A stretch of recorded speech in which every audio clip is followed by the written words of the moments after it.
हक और अधिकार एक शब्द जो किसी की आंखों में चमक पैदा कर दे, जो किसी की मुट्ठी में ताकत भर दे, जो किसी की आवाज़ को ऊंचा कर दे, तब ये सिर्फ एक शब्द नहीं रह जाता, ये एक स्वतंत्रता बन जाता है। लेकिन जब हक शब्द मजहब के फरमान और फतवों के पीछे मिटा दिया जाए तो गुलामी का प्रतीक बन जाता है। कहते हैं कभी कभी मोहब्बत काफ़ी नहीं होती, अपनी इज्जत भी चाहिए। फिल्म हक में यामी गौतम का पात्र साजिया बानो जब ये संवाद अपने पति की दूसरी बीबी के सामने कहती है तो साफ संदेश देती है कि वह अपना हक चाहती है, वह भी पूरे सम्मान के साथ। नमस्कार, मैं राजीव चौधरी। साल 1985 एक बुजुर्ग मुस्लिम महिला को सर्वोच्च न्यायालय ने न्याय देते हुए उसके हक में फैसला सुनाया था। फैसला था कि उसका शौहर उसे हर महीने गुजारा भत्ता देगा। लेकिन इस फैसले से देश में इस्लाम खतरे में आ गया। सड़कों पर भीड़ निकल चली, इसे शरीयत का उल्लंघन बताया और दंगा फसाद आरंभ कर दिया। ये केस था शाहबानो का, जिसे लेकर अब यामी गौतम की हक मूवी आई है। पर यह केस क्या था और क्या सिर्फ ये इस देश का अकेला केस था, या शाहबानो जैसे हजारों केस शरीयत के अंधेरे फैसलों में लपेट कर सुला दिए जाते हैं। भारत के इतिहास में फरवरी 1986 में 2 हफ्ते ऐसे बीते थे जिसने भारतीय राजनीति की दशा और दिशा को बदल कर रख दिया था। सवाल था, क्या संविधान वाले देश में मुस्लिम महिलाओं के हक के लिए संविधान क्यों नहीं है? वो आज भी क्यों शरीयत के फैसलों के नीचे दबाई जा रही है? मामला था शाहबानो का। मध्य प्रदेश के इंदौर की रहने वाली शाहबानो की शादी साल 1932 में हुई थी। पति का नाम था मोहम्मद अली खान। इस शादी से दोनों को 3 बेटे और 2 बेटियां हुई, यानी 5 बच्चे। इसके बाद मोहम्मद अली खान ने साल 1946 में एक और निकाह कर लिया, हलीमा बेगम से। कुछ साल ऐसे ही चलता रहा, फिर घरेलू झगड़े बढ़े तो साल 1975 में मोहम्मद अली ने शाहबानो को घर से निकाल दिया। साल 1978 में शाहबानो ने इंदौर की अदालत में केस दर्ज किया और अदालत से मांग की कि क्रिमिनल प्रोसीजर एक्ट की धारा 125 के तहत उन्हें 500 रुपये गुजारे भत्ते के रूप में दिए जाए। इस मामले में कोर्ट का फैसला था। इससे पहले ही 6 नवंबर 1978 को मोहम्मद अली खान ने शाहबानो को तलाक दे दिया। शादी उन्होंने कोर्ट में 3000 रुपये की रकम कोर्ट में जमा कराते हुए कहा कि ये मेहर की रकम है जिसे वो लौटा रहे हैं, और अगस्त 1979 में इस मामले में निचली अदालत का फैसला आया। उन्होंने मोहम्मद से शाहबानो को 25 रुपये प्रति माह बतौर भत्ता देने का हुक्म दिया। मोहम्मद की महीने की कमाई लगभग 5000 रुपये थी, इसलिए आज से 25 रुपये की रकम शाहबानो के लिए बिल्कुल भी जायज़ नहीं थी, और इस कारण वो 1980 में उन्होंने हाई कोर्ट में केस दायर करते हुए मांग की कि भत्ते की रकम को बढ़ाया जाए। मामला हाई कोर्ट पहुंचा। मध्य प्रदेश हाई कोर्ट ने रकम बढ़ाकर 179 रुपये 20 पैसे पर महीना कर दी। इस फैसले के खिलाफ मोहम्मद ने सुप्रीम कोर्ट में याचिका दायर की। सुप्रीम कोर्ट में मोहम्मद ने जब अपने पक्ष में 2 दलीलें दी। पहली दलील थी मुस्लिम पर्सनल लॉ बोर्ड, जिसके अनुसार मेहर की रकम चुकाने के बाद वो और भत्ता देने के लिए बाध्य नहीं था। ध्यान दीजिए, हाई कोर्ट ने जो फैसला दिया था वो धारा 125 के तहत था। इस धारा के तहत बेसहारा त्यागी गई या तलाकशुदा औरतों को अपने पति से सहायता प्राप्त करने का अधिकार है, बशर्ते वह पति खुद मोहताज ना हो। खैर, अंत में सुप्रीम कोर्ट ने शाहबानो के हक में फैसला सुनाते हुए कहा कि चूंकि धारा 125 क्रिमिनल लॉ की धारा है, इसीलिए कोर्ट मुस्लिम पर्सनल लॉ बोर्ड से ऊपर है। मुस्लिम उलेमाओं को लगा कि सुप्रीम कोर्ट का फैसला उनके मजहब पर हमला है। फतवा जारी कर दिया गया कि ये इस्लामिक शिक्षाओं के खिलाफ है, और यह फतवा इतना प्रचारित किया गया कि लोगों को लगा इस्लाम खतरे में आ गया, और इस विरोध ने सांप्रदायिक संघर्ष का रूप धर लिया। जगह जगह प्रदर्शन होने लगे, फैसले को बदलने की मांग होने लगी। कांग्रेस को कुछ चुनावों में हार मिली तो राजीव गांधी सरकार पर दबाव बढ़ने लगा। MJ अकबर पत्रकार थे, राजीव गांधी के दोस्त भी थे। वो राजीव गांधी को समझा रहे थे कि अगर सरकार ने शाहबानो केस में कोर्ट के जजमेंट के खिलाफ कोई कदम नहीं उठाया तो मुस्लिम समुदाय समझने लगेगा कि राजीव गांधी उन्हें अपना नहीं मानते। ये वो वक्त था जब कांग्रेस के एक सांसद आरिफ मोहम्मद खान सुप्रीम कोर्ट के जजमेंट का समर्थन करते हुए मुस्लिम पर्सनल लॉ बोर्ड में सुधार की बात कर रहे थे। लेकिन फिर भी कई ऐसे थे जो इस जजमेंट के खिलाफ इस्तीफा देने तक को तैयार हो गए थे।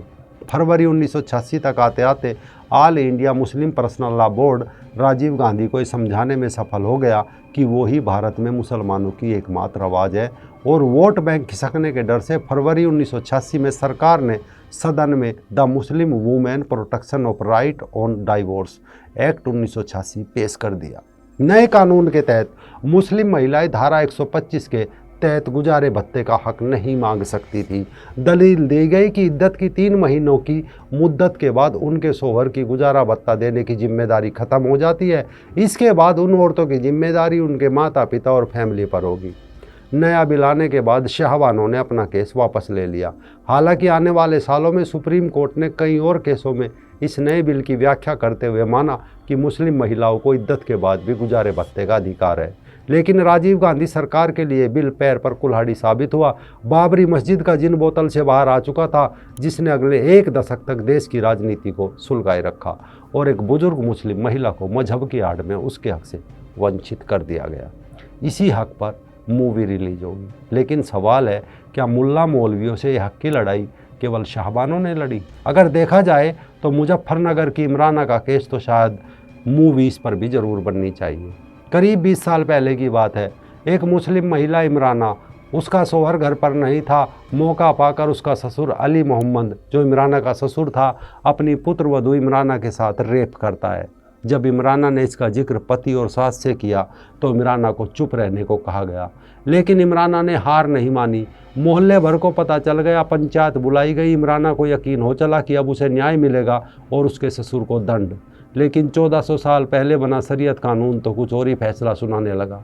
पंचायत ने इमराना का दुखड़ा सुनकर फैसला सुनाया कि अली मोहम्मद ने इमराना के साथ संबंध बनाए हैं। भले ही संबंध इमराना की मर्जी से नहीं बने, लेकिन इस वजह से अब वो अपने पति के साथ नहीं रह सकती। अब वो अपने ससुर अली मोहम्मद को अपना पति और जो उसका पति है नूर मोहम्मद, उसको अपना बेटा मानना होगा। 1 पंचायत हुई, 2 पंचायत हुई, 27 दिनों तक लगातार देवबंद तक पंचायत हुई, लेकिन फैसला निचली पंचायत का ही बरकरार रहा कि इमराना को ससुर को पति और जो उसका पति है नूर मोहम्मद को अपना बेटा मानना होगा।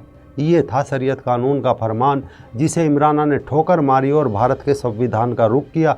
यानी इमराना ने अली मोहम्मद के खिलाफ पुलिस रिपोर्ट दर्ज कराई। 30 जून 2005 को पुलिस ने इमराना के मेडिकल टेस्ट के बाद अली मोहम्मद के खिलाफ केस दर्ज किया। 19 महीने की कानूनी लड़ाई के बाद इमराना को जीत मिली और भारत के संविधान ने अली मोहम्मद को 10 साल की जेल की सज़ा सुनाई।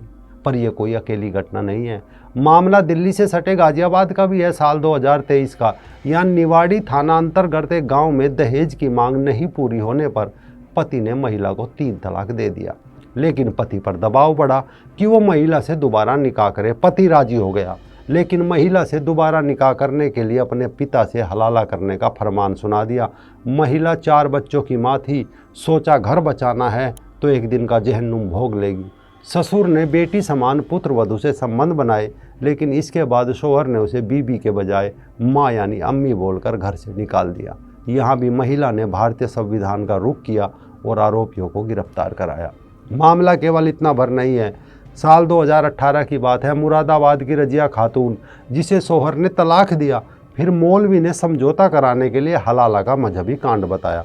रजिया खातून इसके लिए तैयार नहीं थी, वो ऐसा नहीं करना चाहती थी, लेकिन इस मजहबी रस्म को पूरा करने के लिए 2 मौलवी घर आए और रजिया को ज़बरदस्ती खींचकर उसके शौहर नूर मोहम्मद के अब्बू यानी उसके ससुर के कमरे में ले गए। ससुर ने रजिया खातून के साथ दुष्कर्म किया। बाद में रजिया को उम्मीद थी कि अब सब कुछ ठीक होगा, लेकिन मोहम्मद नूर ने भी रजिया को अम्मी बताकर घर से निकाल दिया। ये शरीयत के फैसले थे, जिनके नूर में दुष्कर्म को भी रस्म बताया जा रहा था। ये सब भारत में हो रहा था, तो बात पाकिस्तान की भी कर लेते हैं, क्योंकि वहाँ भी शरीयत का नूर ऐसे ही बहता है। मामला कुछ साल पहले का। मुजफ्फरगढ़ से करीब 75 किलोमीटर दूर पड़ता है गांव मीरवाला। उस दिन गर्मी के बावजूद पूरा गांव जाग रहा था। पंचायत बैठी थी, सफ़ेद सलवार समीज पहने, सिर पर पगड़ी बांधे पंच आपस में सलाह मशविरा कर रहे थे। उनके हाव भाव से जाहिर था कि मामला काफ़ी गंभीर है। दरअसल शरीयत की टीम शरीयती फैसला सुनाने बैठी थी, लेकिन पहले इस केस को समझ लीजिए कि किस पर फैसला होना था। दरअसल मस्तोई समुदाय के 3 लोगों ने एक 12 साल के लड़के अब्दुल शकूर का अपहरण किया और उसके साथ दुष्कर्म किया। साथ ही धमकाया कि चुप्पी साध ले, कुछ ना कहे किसी से। शकूर इस बात पर अड़ा रहा कि वो अपने परिवार को सब कुछ बता देगा। उन मस्तोई युवकों ने अपनी करतूत छिपाने के लिए उल्टे आरोप लगा दिया कि शकूर का नाजायज रिश्ता एक मस्तोई युवती नसीन के साथ है। पंचायत इसी बात पर फैसला करने बैठी थी कि इस नाजायज रिश्ते की क्या सज़ा दी जाए। पंचायत ने केस पर चर्चा की और कहा जिना का बदला जिना होना चाहिए, यानी अनैतिक संबंध का बदला अनैतिक संबंध होना चाहिए। निकाह कोई सजा नहीं है। इसके बाद कुछ लड़के गए और शकूर के घर से उसकी बहन मुख्तारन को पकड़ लाए। 30 साल की थी मुख्तारन को घसीटते हुए मौलवियों के सामने ला खड़ा किया। मुख्तारन ने हाथ जोड़े, अपने भाई की उस गलती के लिए माफ़ी मांगी जो उसने नहीं की थी, लेकिन मुल्लाओं की भीड़ का गुस्सा इतने भर से शांत नहीं हुआ। उसकी मांग कायम थी, जिना यानी अनैतिक संबंध के बदले अनैतिक संबंध, और उसकी भरपाई होगी मुख्तारन से। कुछ मजहबी युवकों ने मुख्तारन को पकड़ा, घसीटते हुए पास की झोपड़ी में ले गए। वहाँ एक के बाद एक 4 लोगों ने गैंगरेप किया। इस दौरान दर्जनों मुल्ला झोपड़ी के दरवाजे झरोकों से अंदर झांक रहे थे कि सज़ा बराबर मिल रही है या नहीं। मुख्तारन माई को बिना कपड़ों के पूरे गांव में घुमा गया, तब कहीं जाकर सज़ा पूरी हुई और उसके भाई शकूर को छोड़ा गया। मीर वाला इतना महत्वपूर्ण इलाका नहीं है कि यहाँ की घटनाओं को लेकर पाकिस्तान की मीडिया में किसी तरह की उत्सुकता हो। वैसे भी बाहरी दुनिया को कहाँ पता था कि ऐसी कोई घटना हुई। पंचायत ने थाने में कहलवा दिया कि छोटा सा मामला था, सुलझा लिया गया, वर्दी वालों की ज़रूरत नहीं है। लेकिन कोई था जो अंदर से महसूस कर रहा था कि कुछ तो गलत हुआ है। उसने इसके बारे में बताना चाहिए। 6 दिन बाद बात थाने और वहाँ से एक स्थानीय रिपोर्टर तक पहुँची। पहली हेडलाइन एक लोकल अखबार में आई थी। ज़्यादा वक्त नहीं लगा इसे इंटरनेशनल सुर्खियाँ बनने में। पुलिस ने तुरंत केस दर्ज करके 14 आरोपियों को गिरफ्तार कर लिया। कायदे से यहाँ से मुख्तारन माई का संघर्ष खत्म हो जाना चाहिए था। यहाँ से जिम्मेदारी होनी चाहिए थी पाकिस्तान की सरकार की, लेकिन मुल्लाओं का दबाव इतना था कि उल्टा न्याय पाने के लिए जो लड़ाई शुरू हुई उसे इस्लाम के खिलाफ लड़ाई बता दिया गया। इसे ऐसे लिया गया कि मुख्तारन की वजह से पूरी दुनिया में पाकिस्तान और इस्लाम की बदनामी हो रही है। सुरक्षा के नाम पर उनके घर पर इतना कड़ा पहरा बैठा दिया जिसमें वो फंस कर रह गई। मुख्तारन माई का मामला अंतर्राष्ट्रीय बना तो एमनेस्टी इंटरनेशनल से बुलावा आया। लंदन जाना था, उसके लिए पहले से ही सरकार ने पाबंदी लगा दी। हो हल्ला मचा तो मुशर्रफ ने कहा कि मुख्तारन खुद नहीं जाना चाहती क्योंकि उनकी माँ बीमार है, और ये एक सफ़ेद झूठ मुशर्रफ ने बोला था कि मुख्तारन की आवाज़ कितनी खलने लगी होगी कि एक राष्ट्र प्रमुख को भी झूठ बोलना पड़ा। यह केवल एक मुख्तारन या इमराना का मामला नहीं है, ये वो मामले हैं जो संज्ञान में आ जाते हैं, वरना हर रोज़ कितनी इमराना, रजिया, शाहबान और आंसुओं के साथ अपने गम पीती है, जहां रस्म के नाम पर उनकी आबरू का सौदा होता है और हक के नाम पर उनका शोषण किया जाता है। शायद हक मूवी से शाहबानों की आवाज़ एक बार फिर मुखर हो और मुस्लिम महिलाओं को पता चले कि मजहब में उनके लिए क्या जगह बताई गई है।